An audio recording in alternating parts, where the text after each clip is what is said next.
Yo halo, kali ini saya mau bandingin BlackBerry Passport dengan UniHurst Titan 2 yang digadang-gadang sebagai handphone BlackBerry yang dibangkitkan kembali dengan teknologi yang lebih canggih dan modern. Ya, buat yang belum tahu, handphone-handphone dari merek BlackBerry itu sempat populer dengan ciri khasnya yaitu keypad QWERTY fisik. Tapi sayangnya, sekarang BlackBerry udah nggak main di handphone lagi. Nah, UniHurst ini merupakan merek handphone dari Cina yang suka bikin handphone dengan model unik dan bikin nostalgia. Salah satunya UniHurst Titan 2 yang masih anget-angetnya nih, baru dirilis. Nah, apakah Titan 2 ini layak disebut sebagai titisan dari BB Passport? Oke, gas, coba kita bandingin. Yang pertama dari bodinya. Secara dimensi, Titan 2 kerasa lebih panjang dan tebal, karena perbedaan tingginya 9 mm dan tebalnya 1,5 mm. Tapi BB Passport tuh kerasa lebih lebar dikit, sekitar 1,5 mm ya. Kalau bobotnya lumayan beda jauh nih, BB Passport 196 gram, sedangkan Titan 2 itu 235 gram, jadi bedanya 39 gram. Terus dilihat dari model desainnya, memang sama-sama mengotak, tapi BB Passport tuh masih ada lekukannya, dan terlihat lebih simple, elegan dengan list putihnya, terutama yang warna hitam ini ya. Sedangkan kalau Titan 2 itu lebih kelihatan tegas garis desainnya, flat, terus rame karena ada beberapa komponen tambahan, dan cenderung kayak handphone-handphone outdoor atau budget phone gitu menurut saya. Secara materialnya memang masih sama-sama dibalut plastik dengan frame metal, dan masih kerasa solid. Cuma Titan 2 ini lebih berisi, karena memang besar ya framenya. Tapi untuk rasa pas digenggamnya, menurut saya BB Passport itu lebih nyaman, karena ada lengkungan, lebih tipis, dan ringan.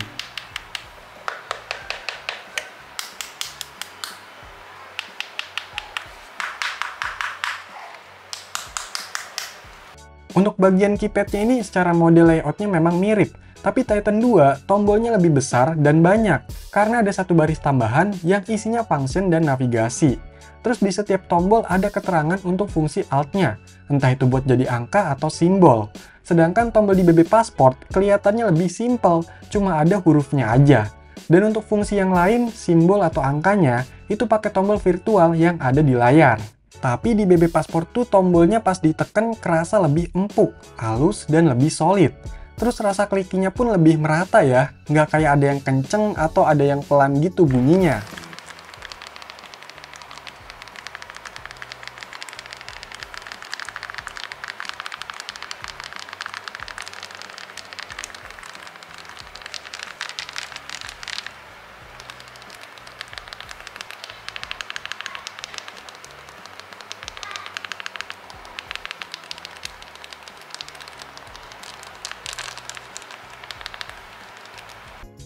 Lanjut ke bagian performanya. Secara spesifikasi, memang Titan 2 ini menang telak. Dari CPU-nya, RAM-nya, storage-nya, dan lain-lain. Itu BB Passport kena bantai. Ya, maklum lah, karena beda 11 tahun rilisnya. BB Passport ini dirilis tahun 2014, sedangkan Titan 2 baru dirilis tahun 2025 ini. Tapi sebenarnya BB Passport itu udah pakai chipset kelas high-end loh pada masanya, yaitu Snapdragon 801. Sedangkan Titan 2 ini pakai Dimensity 7300, yang mana masih chipset kelas mid-range. Harga rilisnya pun beda 2 kali lipat lebih ya. Tapi namanya teknologi terus berkembang. Tetap aja BB Passport kalah di umur dan performanya.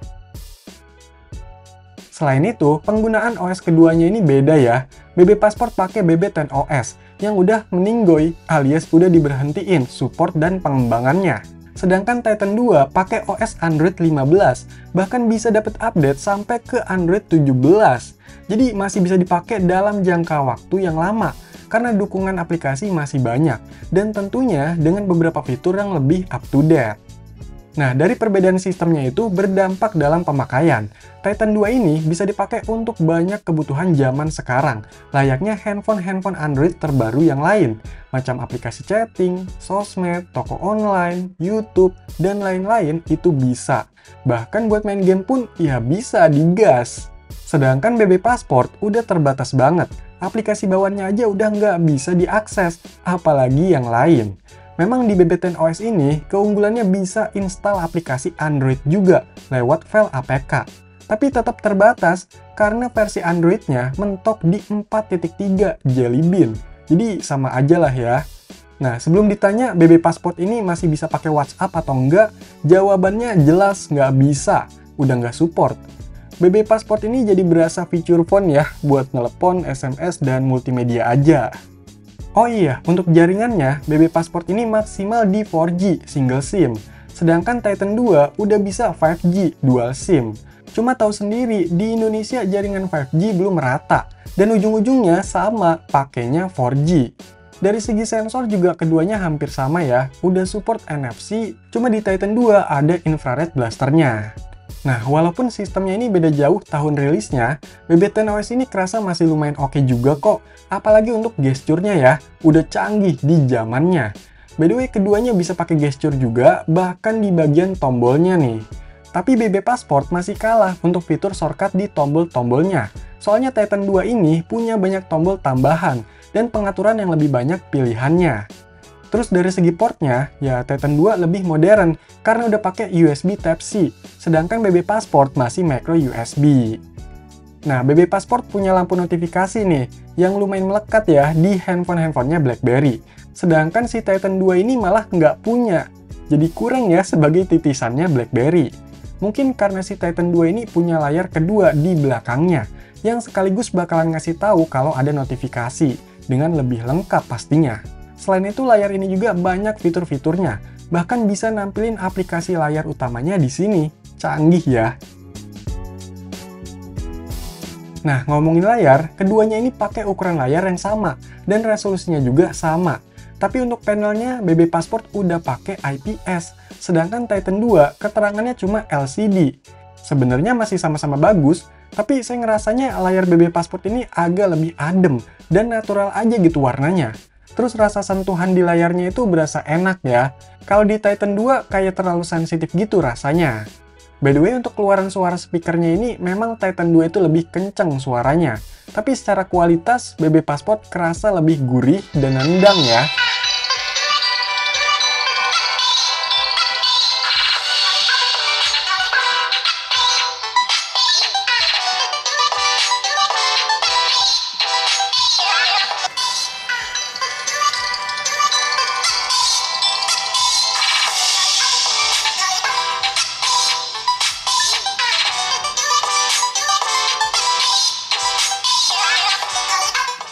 Untuk baterainya punya perbedaan yang lumayan nih.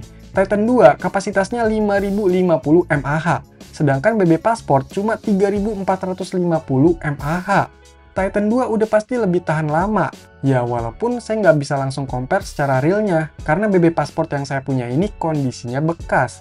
Tapi udah ketahuan lah ya. Terus dari pengecasannya, Titan 2 lebih ngebut dengan 33 watt, sedangkan BB Passport kayaknya cuma 5-10 watt aja.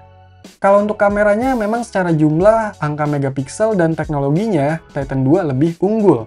Tapi ada beberapa kondisi di mana saya lebih suka hasil foto dari BB Passport, khususnya kalau di kondisi banyak cahaya. Kalau pas malam atau lagi minim cahaya sih, emang BB Passport udah keteteran ya.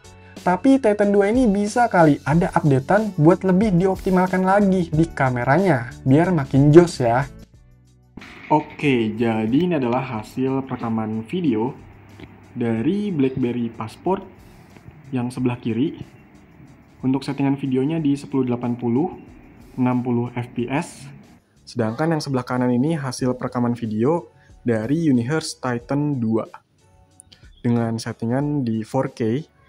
Tapi nggak tahu dah, untuk fps-nya nggak bisa disetting ya. Nah, untuk orientasinya yang Unihertz Titan 2 ini otomatis dia bakalan ke portrait. Sedangkan untuk BlackBerry Passport dia ke landscape ya. Tapi yang BlackBerry Passport ini saya bikin handphonenya miring, biar sama-sama portrait. Menurut kalian gimana nih untuk hasil perekaman videonya?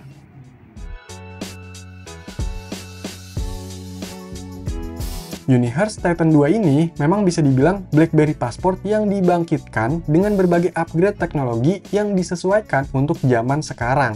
Tapi pengalaman sebuah merek juga ternyata mempengaruhi. Jadi nggak semuanya berasa sama dan bagus. Tetap ada kekurangan dan kelebihannya. Ya walaupun begitu, Titan 2 ini masih kelihatan menarik dan bisa jadi solusi buat yang kangen sama handphone dengan keypad QWERTY fisik, atau mau nostalgia dengan BB Passport tapi yang lebih canggih dan kekinian. Nah, kalau kalian lebih suka BlackBerry Passport atau Universe Titan 2, coba kasih tahu di komentar ya.